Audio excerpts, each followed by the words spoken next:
మత్తయి సువార్త 8వ అధ్యాయము 5 నుండి 10 వచనముల వరకు మనం చదువుకున్నాం. 10వ వచనాన్ని నేను చదువుతున్నాను, గమనించండి. యేసు ఈ మాట విని ఆశ్చర్యపడి వెంట వచ్చుచున్న వారిని చూచి, ఇశ్రాయేలులో ఎవనికైనను నేను ఇంత విశ్వాసము ఉన్నట్లు చూడలేదు అని నిశ్చయముగా మీతో చెప్పుచున్నాను. దేవుడి మాటలు మన వెనుకిడిలో మన ఆత్మల మేలు కొరకు దీవించునుగాక. అందరం తల్ల వంచి ప్రార్థన చేసుకుందాం. దేవుని సహాయం కొరకు, దేవుని నడిపింపు కొరకు అడిగి మనం ముందుకు సాగుదాం. కృప కలిగిన తండ్రి, ప్రేమ కలిగిన మా యేసయ్య, మీకు వందనాలు. జీవము కలిగిన మీ మాటల కొరకు మేము ఎదురు చూస్తున్నాం ప్రభువా. నాతో మాతో మీ పరలోక సింహాసనము నుండి మాట్లాడండి. పరిశుద్ధాత్మ దేవుడు మా అసలైన బోధకుడు, ఆయన ద్వారా అమూల్యమైన సత్యములను మాకు నేర్పించుమని, బోధించుమని వేడుకుంటున్నాం. వినగల చెవి, సిద్ధమైన మనస్సు, వాక్యమును భద్రపరుచుకొని హృదయమును మాకందరికీ అనుగ్రహించుమని, నిలువబడిన మీ దాసుని మీ సిలువ చాటును మరుగుపరిచి బలమైన సాధనముగా వాడుకొనుమని, మా మాటలు మా హృదయ ధ్యానము మీ దృష్టికి అంగీకారముగా చేయమని యేసయ్య అతి పరిశుద్ధ నామములో విన్నపములు అడిగి వేడుకుంటున్నాము తండ్రి, ఆమేన్. అబ్రహాము విశ్వాస జీవితాన్ని మనం ధ్యానం చేశాం. అలాగే నోవహు విశ్వాస జీవితాన్ని ధ్యానం చేశాం. పోయిన వారము శతాధిపతి విశ్వాసమును గురించి ధ్యానం చేశాం. శతాధిపతి జీవితంలో నుండి కొన్ని విషయాలు ఇంకా మనం నేర్చుకోవాల్సినవి ఉన్నాయి అని మీకు నేను చెప్పి పోయిన వారం ముగించాను. శతాధిపతిని గురించి యేసయ్య స్వయముగా పలికిన మాట ఏమంటున్నారు? యేసు ఈ మాట విని ఆశ్చర్యపడి వెంట వచ్చుచున్న వారిని చూచి, ఇశ్రాయేలులో ఎవనికైనను నేను ఇంత విశ్వాసము ఉన్నట్లు చూడలేదు అని నిశ్చయముగా మీతో చెప్పుచున్నాను. I have not found anyone in Israel with such great faith. చాలా గొప్ప విశ్వాసము అని మీకు పోయిన వారం జ్ఞాపకం చేశాను. ఎక్స్ట్రాడినరీ ఫెయిత్, అసాధారణమైన విశ్వాసం. అసాధారణమైన విశ్వాసము ఏం చేసిందంటే అసాధారణమైన స్వస్థతను కలిగించింది. ఎక్కడో ఉన్న ఒక వ్యక్తి స్వస్థపరచబడ్డాడు.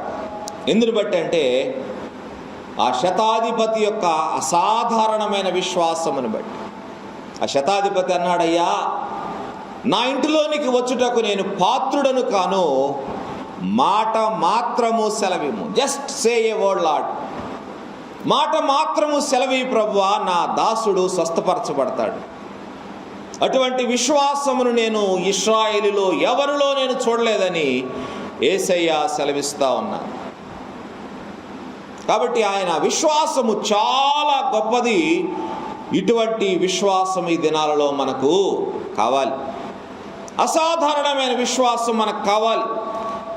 శతాధిపతి నుండి మనం ఈరోజు 3 ప్రాముఖ్యమైన విషయాలు మనం నేర్చుకోబోతా ఉన్నాం. చక్కగా రాసుకోండి,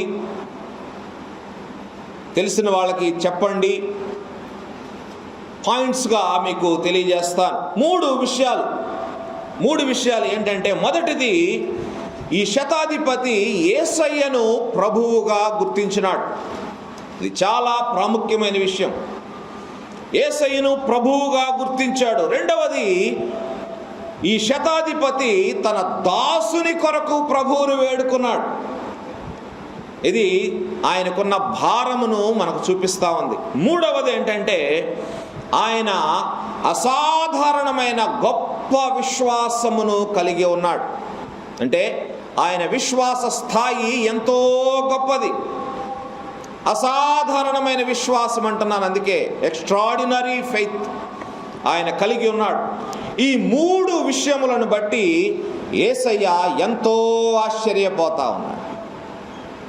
యేసయ్యను ఆశ్చర్యపరిచిన విశ్వాసము, దేవుని ఎరిగిన వారే ఆయనని ప్రభువుగా గుర్తించని, అంగీకరించని పరిస్థితులలో ఈ శతాధిపతి యేసయ్యను గుర్తిస్తా ఉన్నాడు. దేవుని సరిగా ఎరుగని వ్యక్తి, యూదుడు కాని వ్యక్తి, యూదేతరుడు, రోమను అయినప్పటికీ ఆయన యేసయ్యను గుర్తిస్తా ఉన్నాడు. ఈ శతాధిపతి యేసయ్యను గుర్తించినాడు. అది ప్రాముఖ్యమైన విషయం. ఆనాడు ఇశ్రాయేలీల్లో ఎంతోమంది ధర్మశాస్త్ర ఉపదేశకులు, యాజకులు ఉంటూ ఉన్నారు. ప్రజలకు తరతరాలుగా యేసయ్యను గురించి బోధిస్తూ ఉన్నారు. మెస్సియాను గురించి బోధిస్తూ ఉన్నారు.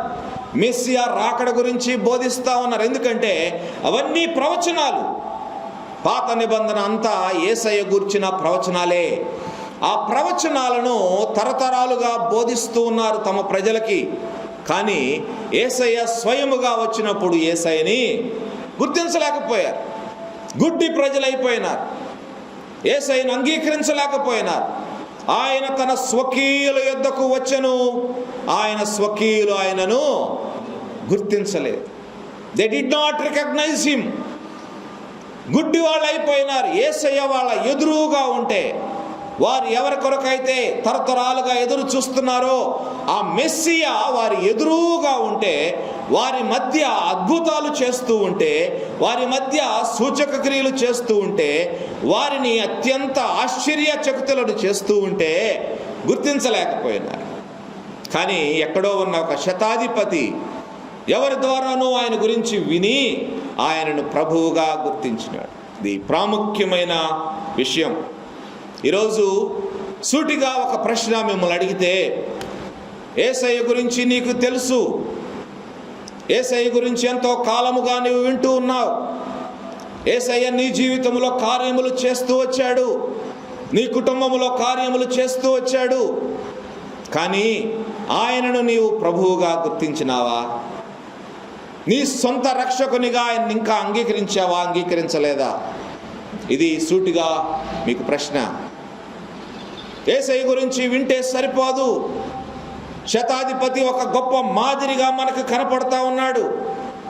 శతాధిపతి ఆయన గురించి వినటం మాత్రమే కాదు, ఆయన గురించి తెలుసుకోవటం మాత్రమే కాదు, ఆయనను ప్రభువుగా అంగీకరించినాడు. ఆయన గొప్పతనాన్ని గుర్తించగలిగినాడు. ఆయన యొక్క శక్తిని గుర్తించగలిగినాడు. ఈనాడు క్రైస్తవులు ఉంటున్నారు, ఆయన దగ్గరికి వస్తూ పోతూ ఉన్నారు, కానీ ఆయన శక్తిని గుర్తించలేని క్రైస్తవులుగా ఉంటాం. భక్తులు అందుకే వ్రాస్తాడు, పైకి భక్తి గలవారి వలె ఉండి దేవుని శక్తిని ఆశ్రయించని వారు ఈ తరములో ఉన్న ప్రజలు అంటున్నారు. దేవుని మాటలు వింటున్నారు, దేవుని సన్నిధికి వస్తూ పోతూ ఉన్నారు, చందాలు వేస్తున్నారు, ఏదో దేవుడు చేయాలని కోరుకుంటున్నారు, కానీ దేవుణ్ణి సొంత రక్షకునిగా గుర్తించలేని గుడ్డి ప్రజలు ఈ దినాల్లో ఎంతో మంది ఉంటా ఉన్నారు. అది క్రైస్తవులు అని పేరు పెట్టుకున్న వారు అని చెప్పటానికి నేను చింతిస్తూ ఉన్నాను. క్రైస్తవులు అని పేరు పెట్టుకొని విశ్వాసము లేని వ్యక్తులు, భక్తి కలిగినట్లుగా జీవిస్తూ దేవుని శక్తిని ఆశ్రయించని వారు, దేవుని మీద ఆధారపడిన వారు, దేవుని నమ్మని వారు, దేవుని యందు విశ్వాసం ఉంచని వారు ఈరోజు మనకి కనపడతా ఉన్నారు.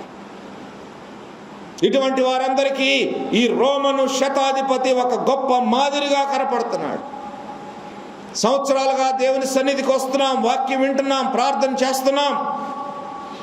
సూటిగా ప్రశ్న ఏంటంటే, యేసయ్య నీ హృదయంలో ఉన్నాడా? యేసయ్య శక్తిని నువ్వు గుర్తించగలుగుతున్నావా? యేసయ్య నీకు ఏదన్నా చేయగలడని నువ్వు నమ్ముతున్నావా? శతాధిపతి నమ్మాడండి. శతాధిపతి నమ్మాడు. చాలామంది రక్షణ తీర్మానం చేసుకున్నారు. బాప్తిస్మము తీసుకున్నావా? బాప్తిస్మం తీసుకునే విషయంలో వెనకాడుతున్నావు. వాక్యం అందుకే తేటగా తెలియజేస్తావు, నమ్మి బాప్తిస్మము పొందినవాడు రక్షింపబడును. ఎందుకు చెప్పాడు ఆ మాట? నమ్మితే సరిపోద్ది కదా, నమ్మితే రక్షించబడతావని చెప్తే సరిపోయేది కదా.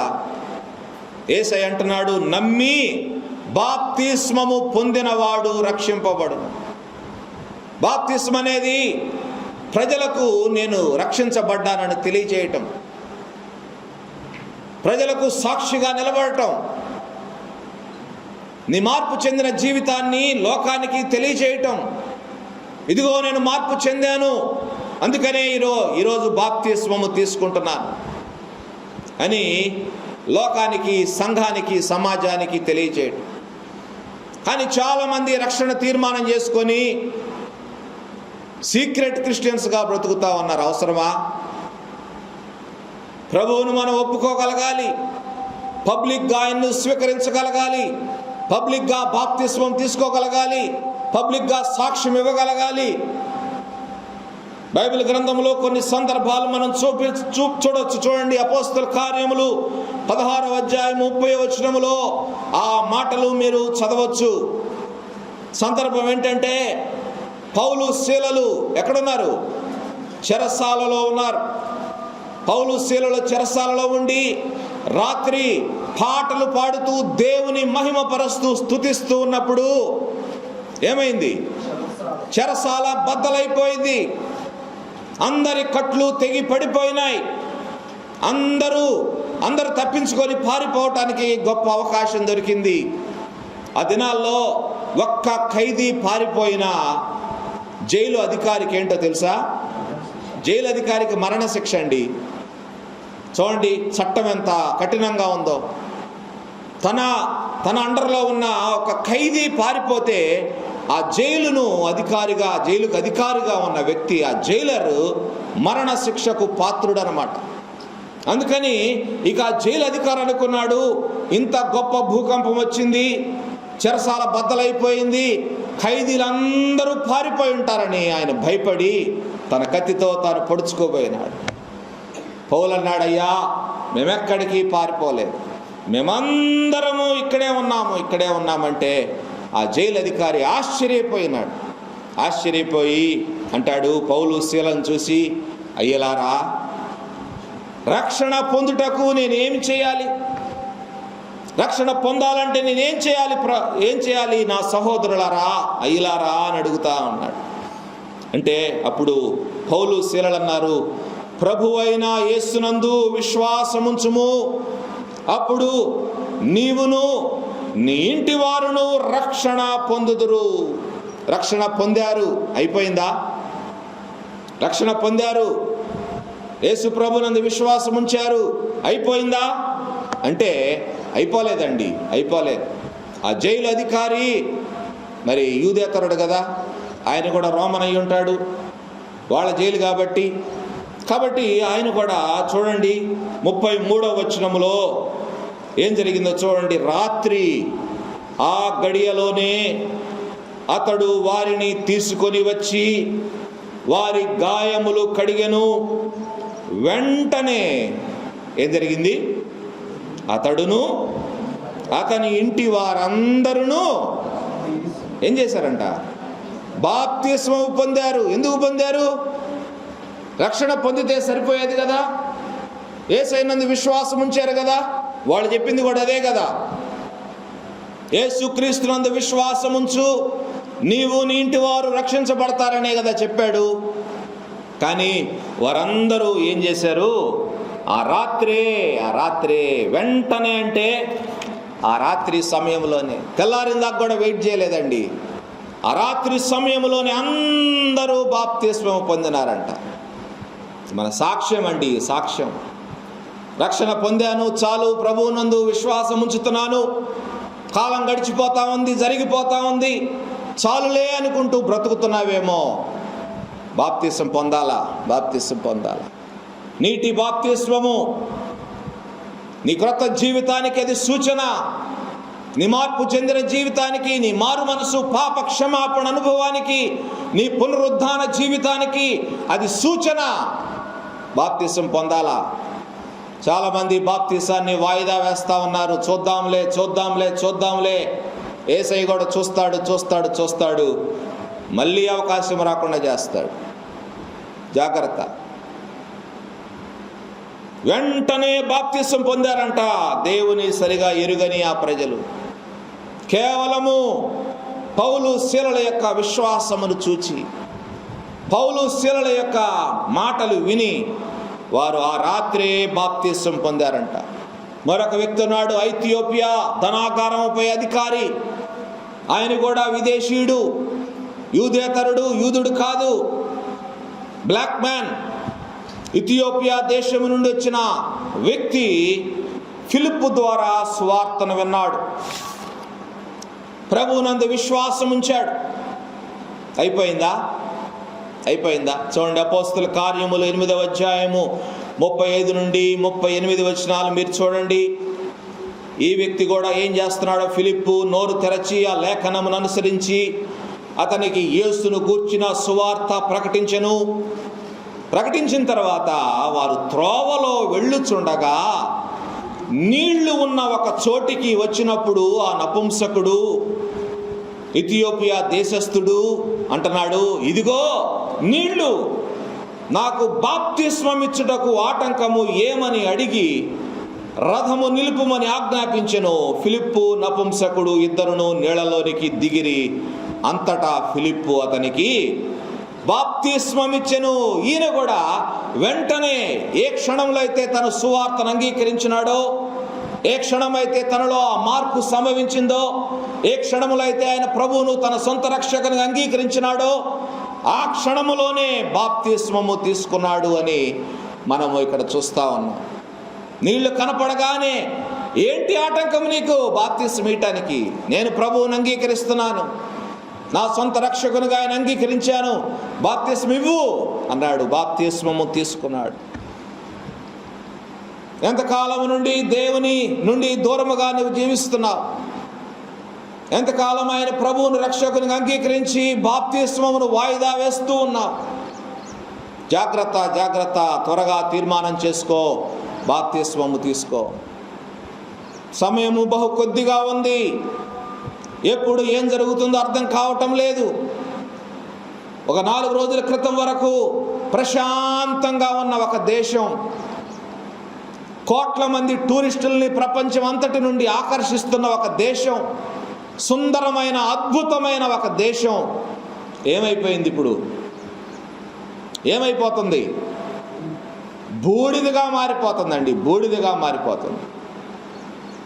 చూడండి, ఒక్కసారి మీరు యూట్యూబ్ ఆన్ చేసి లేకపోతే టీవీ ఆన్ చేసి చూడండి. ఎక్కడ చూసినా, ఏ ఛానల్ పెట్టినా యుక్రెయిన్ వార్తలే. సుందరమైన దేశం. ఎంతోమంది మన తెలుగు యూట్యూబర్స్ అక్కడికి వెళ్ళి పోయిన నెలల్లో వీడియోలు చేశారు. సుందరంగా ఉంటుందంట ఆ దేశం. అటువంటి దేశము బూడిదైపోతా ఉంది ఈ దినాన. కాబట్టి ఎప్పుడు ఏ పరిస్థితులు వస్తాయో మనకు తెలియదు.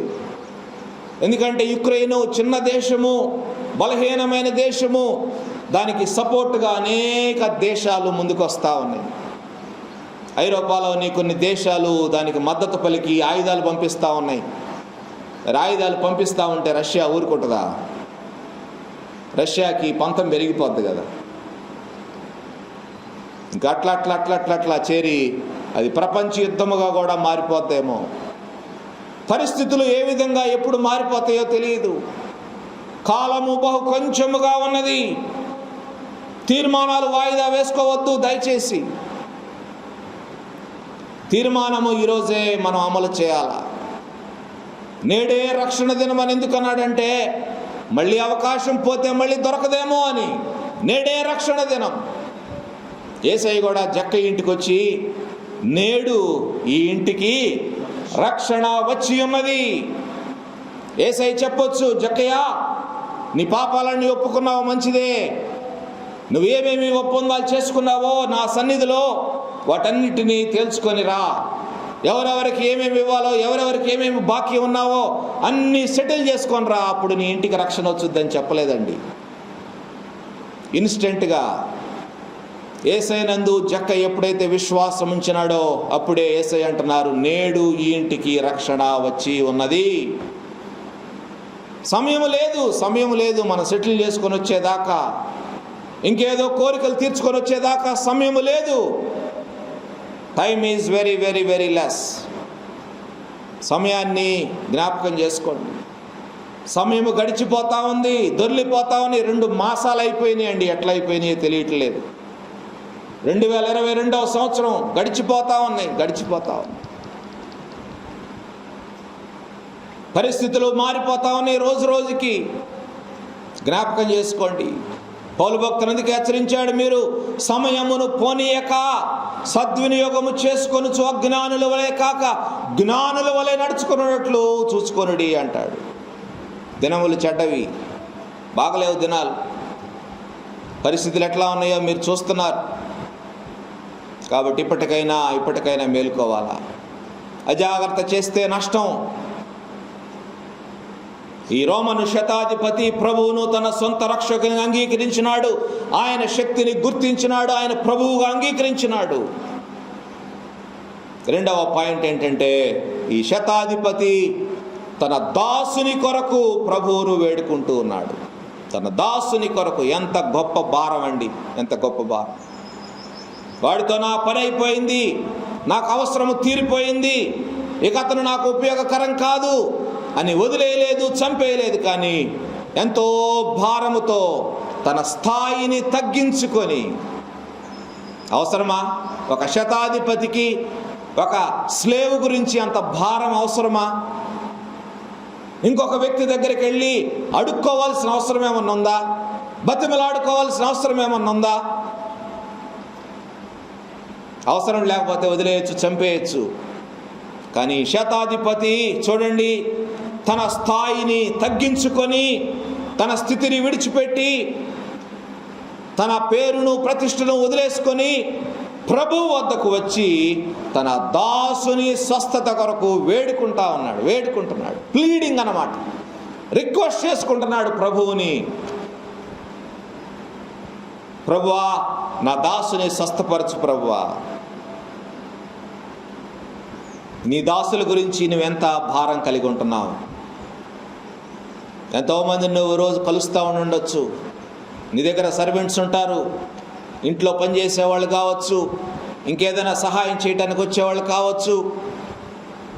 దాసుల గురించి వదిలే, నీ సర్వెంట్స్ గురించి వదిలే, నీ కుటుంబము గురించి నువ్వెటువంటి భారము నీవు కలిగి ఉంటా ఉన్నావు. రక్షించబడని నీ కుటుంబ సభ్యుల గురించి ఎంత భారము నీవు కలిగి ఉంటా ఉన్నావు. పోయిన సంవత్సరం మనం ఒక డెసిషన్ తీసుకున్నాం. ఏం డెసిషన్ అది అంటే, మన వాచ్మెన్ కుటుంబాన్ని రక్షించాలని. చాలామంది రక్షించబడ్డారు, చాలామంది చర్చికి వస్తున్నారు. కానీ మెయిన్ కుటుంబం ఉందో చూడండి, మళ్ళీ రావణమ్మ, వాళ్ళు ఇంకా ప్రభువుని తెలుసుకోవాలి.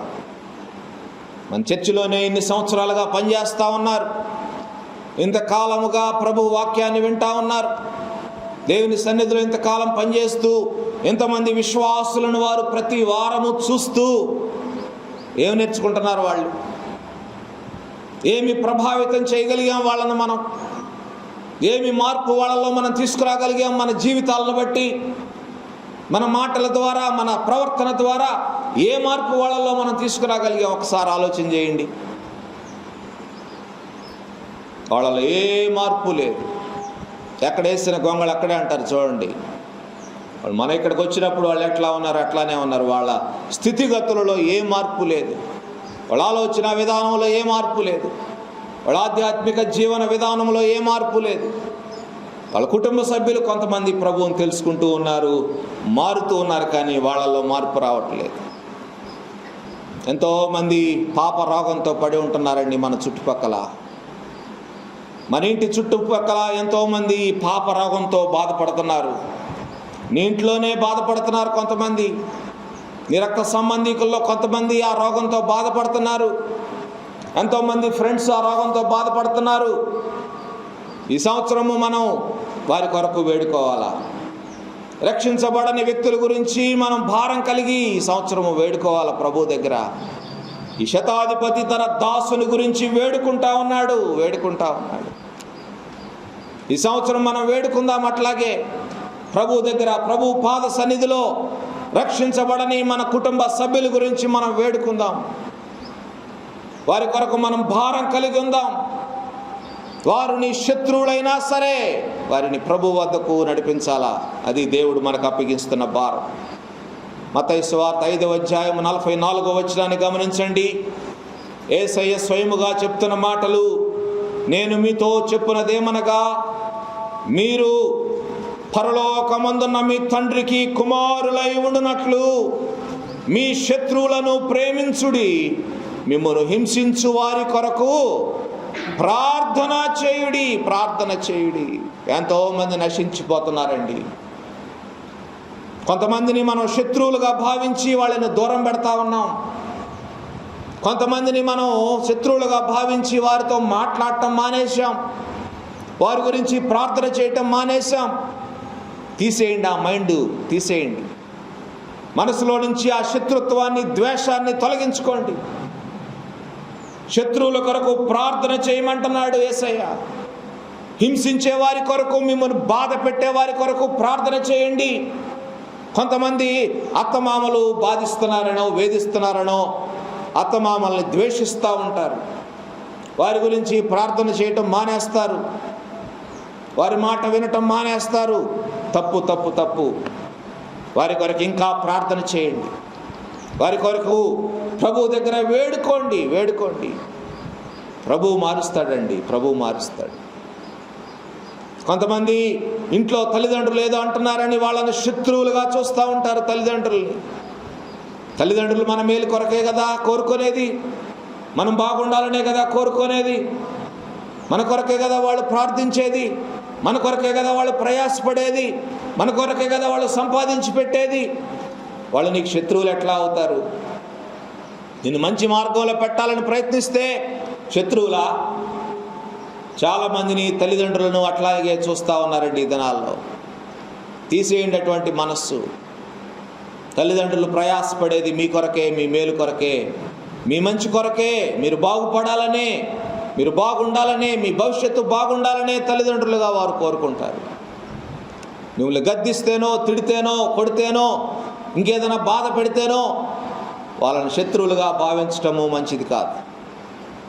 వారి కొరకు ప్రార్థన చేయాలా? నీ కొరకు వాళ్ళు ప్రార్థన చేస్తున్నారు. నీ మేలు కొరకు, నీ మంచి కొరకు వారు ప్రయాసపడుతున్నారు. Pray for your parents. ఈ దినాల్లో మనం ఇట్లాంటి సంఘటనలు ఎన్నో మనం చూస్తూ ఉన్నాం. ఎంతోమంది మనకి చుట్టూ ఉన్న వాళ్ళు నశించిపోతూ ఉన్నారు. జాగ్రత్త. మనం రక్షించబడ్డామంటే సరిపోదండి, సరిపోదు. రక్షణ లేని వారి గురించి మనం భారంతో ఈ సంవత్సరం ప్రార్థన చేద్దాం. ప్రేయర్ క్యాలెండర్ అందుకే ప్రింట్ చేసిస్తున్నాం. మన దగ్గర ఉండే కుటుంబాలన్నిటినీ మనం జ్ఞాపకం చేసుకోవాలి. మన కుటుంబాలన్నిటి కొరకు మనం ప్రార్థన చేయాలి. రక్షణ లేని వ్యక్తులు మన చర్చిలో లేకపోలేదు. వారందరి కొరకు ప్రార్థన చేయాలనే ఆశతోటే ఆ ప్రేయర్ క్యాలెండర్ ఇస్తున్నాం. కొంతమంది గురించి మెన్షన్ కూడా చేస్తున్నాను, నేను బ్రాకెట్లో పెడుతున్నాను వాళ్ళ అవసరం ఏంటో. కొంతమందికి రక్షణ, కొంతమందికి సంతానం, కొంతమందికి వివాహం. వాటి గురించి కూడా ప్రార్థన చేయండి. రక్షణ మనకు ప్రాముఖ్యం. ఈ లోకంలో ఏం సంపాదించినా, ఏం చేసినా రక్షణ లేకుండా పరలోకానికైతే వెళ్ళలేము. మనం ఏదన్నా మంచి స్థాయికి భూమి మీద రావచ్చేమో, కానీ ఈ భూమిని విడిచిపెట్టిన తర్వాత అక్కడికి వెళ్ళాలంటే రక్షణ కావాలి. రక్షణ కావాలి. రక్షణ కొరకు ప్రార్థన చేయండి. ప్రేయర్ క్యాలెండర్లో ప్రతి ఒక్కరి కొరకు ప్రార్థన చేయండి. రక్షణ కొరకు ప్రార్థన చేయండి. ఈ సంవత్సరము మనం తీర్మానం చేసుకుందాం. రక్షణ లేని వ్యక్తుల కొరకు మనం ప్రార్థన చేద్దాం. రక్షించబడని వ్యక్తుల కొరకు మనం దేవుని సన్నిధిలో మొరపెడదాం. భారంతో ప్రార్థన చేద్దాం. దేవుని అడుగుదాం, ప్రభువా ఈ సంవత్సరము నా ప్రియమైన బిడ్డలు రక్షించయ్యా.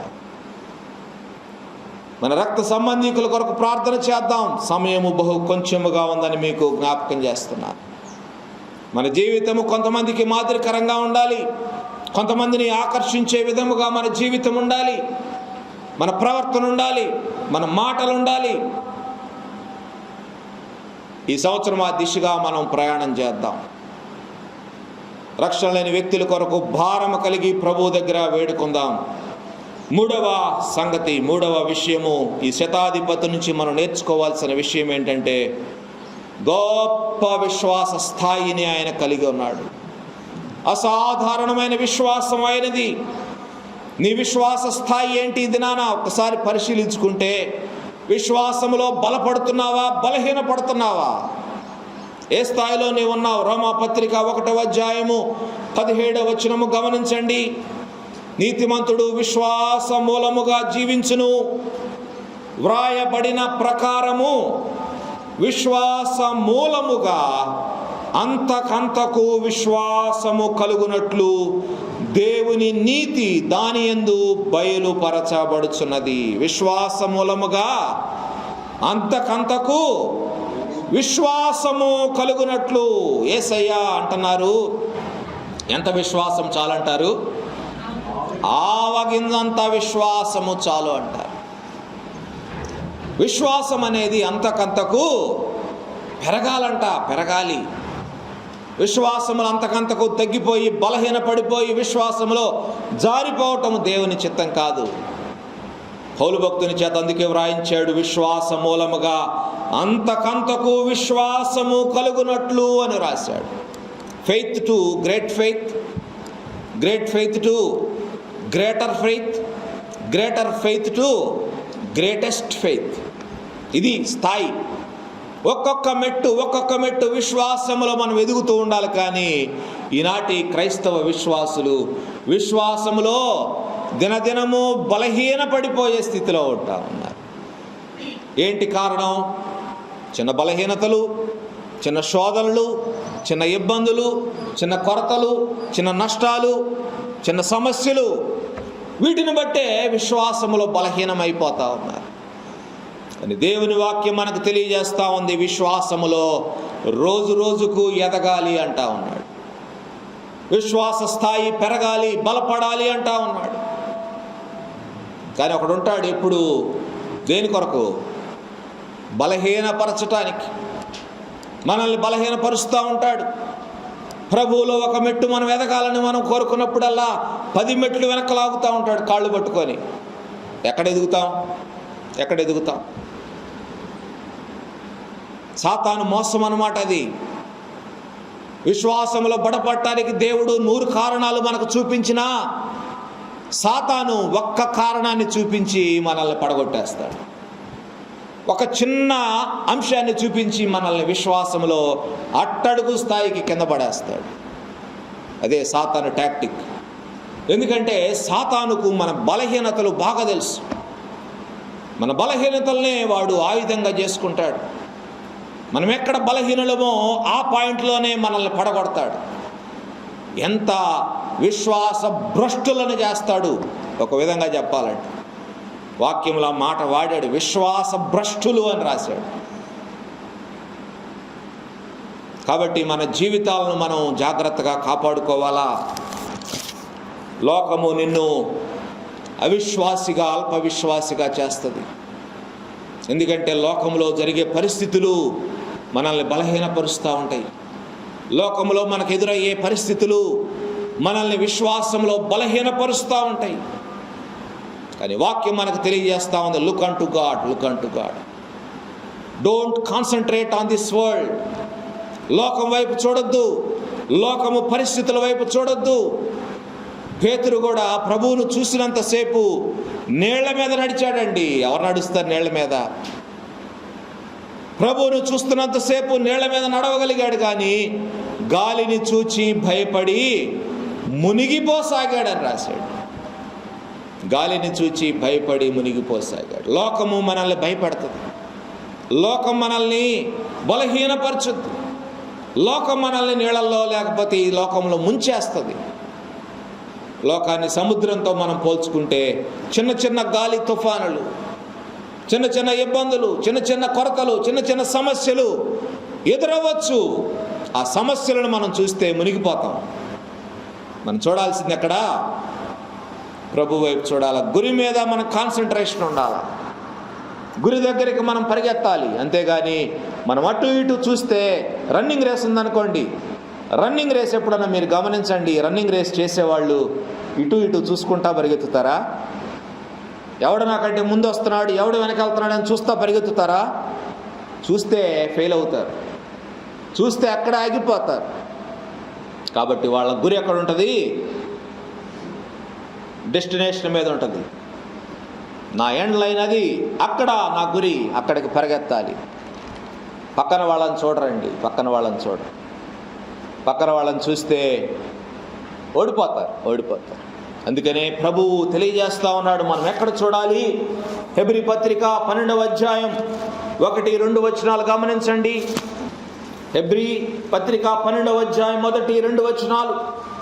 ఎంత గొప్ప సాక్షి సమూహము మేఘము వలె మనల్ని ఆవరించి ఉన్నందున మనము కూడా ప్రతి భారమును, సులువుగా చిక్కులుబెట్టు పాపమును విడిచిపెట్టి విశ్వాసమునకు కర్తయు దానిని కొనసాగించువాడునైనా ఎవరి వైపు? యేసు వైపు చూచుచు మన ఎదుట ఉంచబడిన పందెములో ఓపికతో పరిగెత్తుదము. ఎవరి వైపు చూస్తూ? యేసు వైపు చూస్తూ పరిగెత్తితే మనం గురి వద్దకు చేరుకోగలుగుతాం. అందుకని అంటున్నాడు, మన ఎదుట ఉంచబడిన పందెములో ఓపికతో పరిగెత్తుదాము. పక్కన వాళ్ళని చూడొద్దు, వాళ్ళతో వీళ్ళతో పోల్చుకోవద్దు. నీ గురి ప్రభువు మీద ఉంచు, నీ దృష్టి ఆయన మీద ఉంచు, ఆయనతో పాటు పరిగెత్తు. తోమా యేసయ్యతోటి 3.5 సంవత్సరాలు ఉన్నాడండి. 3.5 సంవత్సరాలు ఆయన మాటలే వింటున్నాడు, ఆయన అద్భుతాలు చూస్తున్నాడు, అంత బాగానే ఉంది. కానీ చివరికి వచ్చేటప్పటికి గాయములలో వేలు పెట్టి చూస్తేనే కానీ నేను నమ్మను అన్నాడు. ఎటుపోయింది ఆయన విశ్వాసం అంతా? 3.5 సంవత్సరాలు యేసయ్య చేసిన అద్భుతాలు చూశాడు కదా, యేసయ్య చెప్పిన మాటలు విన్నాడు కదా, యేసయ్య కార్యాలన్నిటికీ ఆయన ప్రత్యక్ష సాక్షి కదా. కానీ ఆయన అంటున్నాడు, వేలు పెట్టి చూస్తేనే నమ్మనన్నాడు. యేసయ్య అన్నాడు, తోమా అవిశ్వాసివి కాక విశ్వాసివై ఉండు తోమా. ఇంతకాలము నేర్పించిన విశ్వాసం ఎటుపోయింది తోమా? ఇంతకాలం నాతో తిరిగావు, ఇన్ని చూసావు, అద్భుతాలు చూసావు, ఎటుపోయింది తోమా నీ విశ్వాసం? అవిశ్వాసివి కాక విశ్వాసివైయుండు Thomas. Stop doubting and believe. Stop doubting. ఇక్కడ కూడా చాలామంది అనుమానపడే వాళ్ళు ఉన్నారు. ప్రభు చూస్తున్నారు, ప్రభు కార్యాలు తెలుసు, ప్రభు ఏదైనా చేయగలడని తెలుసు, కానీ ప్రభువును నమ్మలేని స్థితి, ప్రభువు మీద నమ్మకం ఉంచలేని స్థితి, ప్రభువును అనుమానిస్తూ ఉన్నారు. వాక్యం తెలియజేస్తా ఉంది, నీతిమంతుడు విశ్వాస మూలముగా జీవించును. Are you living by faith? నీవు నివిశ్వాస మూలముగా జీవిస్తున్నావా, లేకపోతే ఏదైనా వేరే ఫోర్స్ నిన్ను నడిపిస్తూ ఉందా ఈ లోకంలో? విశ్వాసముతో బ్రతకాలి. ఎందుకంటే నీ విశ్వాసమే నిన్ను రక్షించగలదు, నీ విశ్వాసమే నీకు ఆశీర్వాదాలను ఇవ్వగలదు, నీ విశ్వాసమే నిన్ను నరకాన్ని నుంచి తప్పించగలదు, నీ విశ్వాసమే నిన్ను ప్రభువు దగ్గరికి నడిపించగలదు. విశ్వాసం లేకుండా దేవునికి ఇష్టుడై ఉండుట అసాధ్యం. నీ అల్ప విశ్వాసము, నీ అవిశ్వాసము నిన్ను ఈ లోకములో ముంచివేస్తుంది. జాగ్రత్త. నీ అవిశ్వాసము, నీ అల్ప విశ్వాసము నిన్ను శాపాల పాలు చేస్తుంది. జాగ్రత్త. నీ అల్ప విశ్వాసము నిన్ను నరకానికి కూడా తీసుకెళ్తుంది. జాగ్రత్త. ఈరోజే ప్రభువు నందు విశ్వాసం ఉంచు. ఒకవేళ నీవు ఇప్పటికే విశ్వాసివైతే నీ విశ్వాస స్థాయిని పరిశీలించుకో. ఏ స్థానంలో నీవు ఉన్నావు, ఏ మెట్టులో నీవు ఉన్నావు? 1 నుంచి 10 స్థానాలు నీవు అనుకుంటే ఆ 10 స్థానాలలో ఏ స్థానంలో నీ విశ్వాసం ఉంది, ఏ స్థాయిలో నీ విశ్వాసం ఉంది? ఉదయకాలం సూటిగా ఒక ప్రశ్న అడిగి ముగిస్తాను. నీ గొప్ప విశ్వాసముతో ప్రభువుని ఆశ్చర్యపరుస్తావా, లేకపోతే నీ అవిశ్వాసముతో ప్రభువుని ఆశ్చర్యపరుస్తావా? Choice is yours. నీకే వదిలేస్తున్నా. వాళ్ళ విశ్వాసమైతే నీ స్థాయిని పెంచుకోవటానికి ప్రయత్నం చేయి, ప్రార్థన చేయి, దేవుని సన్నిధిలో మొరపెట్టు. ప్రభువా, నాలో ఉన్న అవిశ్వాసాన్ని తొలగించు ప్రభువా. నాకు విశ్వాసమును దయచేయి ప్రభువా. విశ్వాసముతో ఎలాగ బ్రతకాలో నేర్పించండి ప్రభువా అని దేవుణ్ణి వేడుకో. శతాధిపతి 3 విషయాలు మనకు నేర్పిస్తూ ఉన్నాడు. శతాధిపతి జీవితంలో నుంచి 3 విషయాలు మనం నేర్చుకొని మన జీవితాలకు మనం అన్వయించుకుందాం. యేసును ప్రభువుగా గుర్తించాడు ఆ శతాధిపతి. రెండవది, తన దాసుల కొరకు భారము కలిగి ఉన్నాడు ఈ శతాధిపతి. మూడవది చెప్పండి, అసాధారణమైన విశ్వాసాన్ని ఆయన కలిగి ఉన్నాడు. ఈ విషయాల్లో ఎక్కడ మనము లోపము కలిగి ఉన్నామో ఈరోజు పరిశీలన చేసుకుందాం. ఈ 3 విషయాల్లో మనల్ని మనం అభివృద్ధి చేసుకోవటానికి, ఒక మెట్టు ఎదగటానికి మనం ప్రయత్నం చేద్దాం. దేవుడట్టి కృప మనందరికి అనుగ్రహించునుగాక. తల్లవంచండి, ప్రార్థన చేసుకుందాం. మన విశ్వాసము దేవుణ్ణి ఆశ్చర్యపరిచేదిగా ఉండాలండి. మన విశ్వాసము దేవుణ్ణి ఆశ్చర్యపరిచేదిగా ఉండకూడదు. ప్రభు దగ్గరికి వస్తున్నామంటే విశ్వాసముతోనే వస్తున్నాం, నమ్మకంతోనే వస్తున్నాం. నాలో అపనమ్మకం ఉండకుండా తీసివేయి ప్రభువా అని అడుగుదాం.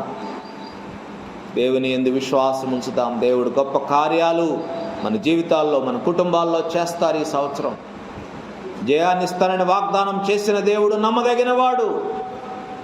నమ్మాలి మనం, అంతే. నమ్ముతువా, నీ వలనైతే నమ్మువానికి సమస్తము సాధ్యం అంటాడు. నమ్మటం మనకు సాధ్యమైతే దేవుడు సమస్తాన్ని సాధ్యం చేస్తాడు. జీవితాలను పరిశీలన చేసుకుందాం. దేవుడు కృపను అనుగ్రహించలాగున మనం ప్రార్థన చేద్దాం. ప్రేమ కలిగిన తండ్రి యేసయ్యా, మీకు వందనాలు. అవిశ్వాసముతో మా కాలాన్ని వెళ్ళబుచ్చుతున్నాం ప్రభువా, దయతో క్షమించండి. లోకం వైపు చూసి, పరిస్థితుల వైపు చూచి మేము విశ్వాసములో బలహీనపడిపోతున్నాం, జారిపోతున్నాం. దయతో క్షమించమని వేడుకుంటున్నాం ప్రభువా, కరుణించండి. శతాధిపతికున్న అసాధారణమైన విశ్వాస స్థాయిని మేము కలిగి ఉండటానికి మీ కృపను మాకు దయచేయండి ప్రభువా. మాలో ఉన్న అవిశ్వాసమును, అల్ప విశ్వాసమును తొలగించండి. విశ్వాసముతో మీ సన్నిధికి రావటానికి మీ కృప దయచేయండి. మా సొంత రక్షకునిగా, ప్రభువుగా మేము గుర్తించి మిమ్మల్ని వెంబడించే కృపను దయచేయండి. నాయనా, మా ప్రియులందరి గురించిన భారము మాకు కలుగజేయండి ప్రభువా. వాళ్ళ విశ్వాస స్థాయిని పెంచమని వేడుకుంటున్నాం. దినాన్ని ఎక్కడున్న ప్రతి ఒక్క బిడ్డను మీ చేతులకు అప్పగిస్తున్నాం ప్రభువా. జ్ఞాపకం చేసుకోండి. ప్రతి ఒక్క వ్యక్తి మీకు కావాలి. అందరూ అంతటా మారు మనసు పొందాలని, అందరూ మీతో పరలోకములో ఉండాలని మీరు కోరుకుంటున్నారు కదా ప్రభువా. అటు కృపను మా అందరికీ దయచేయమని వేడుకుంటున్నాం. నాజరేయుని సంఘములో ఉన్న ప్రతి ఒక్క వ్యక్తి రక్షించబడాలి, అందరూ పరలోక రాజ్యములో ఉండాలని నేను కోరుకుంటున్నాను. మీరు కూడా కోరుకుంటున్నారు కదా. సహాయం చేయండి ప్రభువా. అల్ప విశ్వాసులు, అవిశ్వాసులు ఇంకా ఎక్కడైనా ఎవరైనా ఉంటే ఈ ఉదయకాలమునే వారిని గద్దించుమని వేడుకుంటున్నాం. వారి మనస్సు మార్చండి, వారి హృదయాల్లో కార్యము జరిగించండి. మీ వైపు చూడటానికి మీ కృపను దయచేయండి. సాతాను సులువుగా చిక్కులు పెట్టే పాపములో మమ్మల్ని పడవేస్తున్నాడు. వాడి మాయలో మేము పడిపోక ప్రభువా, మీ వైపు చూస్తూ గురి వద్దకు ఓపికతో పరిగెత్తే కృపను మాకు దయచేయమని మీ చేతులకు మమ్మల్ని అప్పగించుకుంటూ మీ ఆధీనములో మమ్మల్ని ఉంచుకొని మీరాకడ కొరకు మమ్మల్ని సిద్ధపరచుమని యేసయ్య అతి పరిశుద్ధ నామములో విన్నపములు అడిగి వేడుకుంటున్నాము తండ్రి.